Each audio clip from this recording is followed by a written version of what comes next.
ఇశ్రాయేలు మధ్యలో పరిశుద్ధ సంఘముగా కూడి రావడానికి సూచన అయినటువంటి శృంగధ్వనిని వినిపించినప్పుడు ఆ ధ్వని తెలియని వాళ్ళు పరిశుద్ధ సంఘముగా కూడి రాలేరు.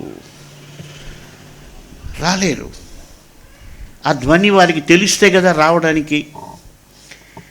ఆ ధ్వనిని తెలిసి ఆ ధ్వని ఎరిగినటువంటి వారు ఓహో ఈ ధ్వని చేస్తున్నారంటే మనం ఇప్పుడు పరిశుద్ధ సంఘముగా మనం కూడాలి అన్నటువంటిది వాళ్ళకి అర్థమవుతుంది.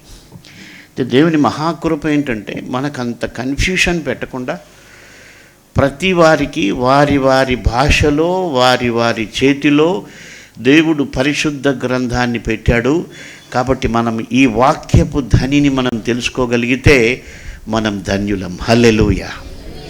ఒకవేళ పాతకాలపు ధ్వనులైతే మనలో ఎంతమంది గుర్తుపట్టేవాళ్ళమో తెలియదు. అయితే దేవుడు ఇప్పుడు వాక్యపు ధ్వనిని, పరిశుద్ధాత్మ యొక్క ధ్వనిని మనకు పెట్టాడు.